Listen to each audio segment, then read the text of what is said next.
বন্ধুরা, সোমাস রান্নাঘর থেকে আমি সোমা বলছি। আশা করি তোমরা সবাই ভালো আছো। দেখো আজকে আমি তোমাদের কাছে কি রেসিপি নিয়ে এসেছি। আমগুলো কেটে নিয়েছি, দুটো আম আছে। আজকে আমি আমের মোরব্বা করে দেখাবো। আশা করি তোমাদের সবার পছন্দ হবে। তোমরা শেষ পর্যন্ত আমার সাথে থাকবে। মানে আমগুলো আমি কেটে নেব।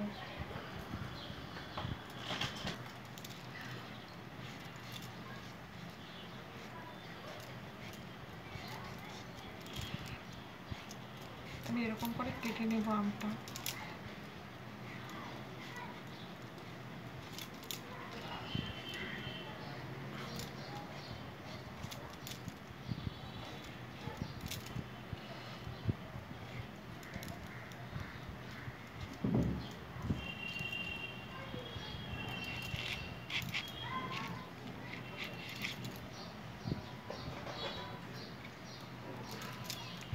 করে কেটে নেব।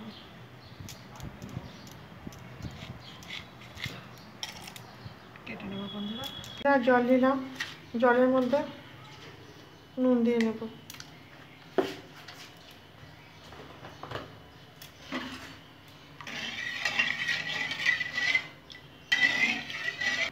আমগুলো এখন দিয়ে দেবো। বেশিক্ষণ না, 2-4 মিনিট আমি একটু এখানে নাড়াচাড়া করে একটু রান্না করে নেব আমটা।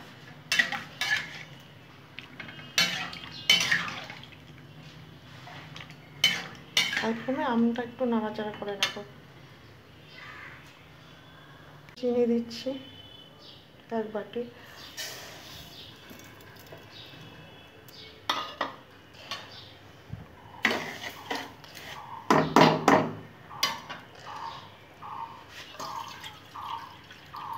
জল দিয়ে দিলাম 3 ভাগের 1 ভাগ।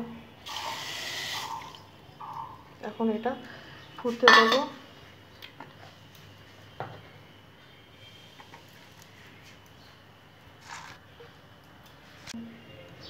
কাঠবাদাম আর এলাচ দিয়ে দেবো। এখন এটা মেল্ট হতে দেবো চিনিটা ভালো করে। আমার সেদ্ধ হয়ে গেছে, আমটা আমি নামিয়ে রাখবো।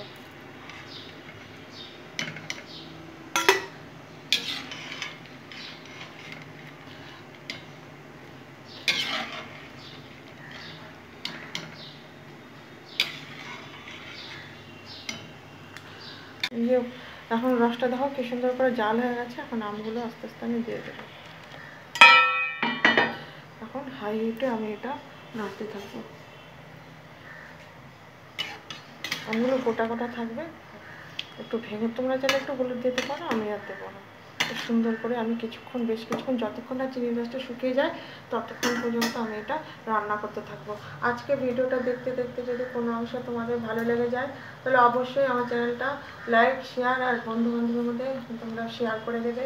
আর যারা নতুন আজকে আমার ভিডিওটা দেখতে চলে এসছো তারা অবশ্যই আমার চ্যানেলটা সাবস্ক্রাইব করে আমাকে এগিয়ে যেতে সাহায্য করবে। তোমরা কমিউনিটিতে লেটার দেবে, আমি চলে যাবো। মোরব্বাটা হয়ে গেল, একদম চিনির রসটা শুকিয়ে গেছে। নামানোর আগে একটু লেবুর রস দিয়ে দেবো যাতে চিনির রসটা জমাট না বাঁধে।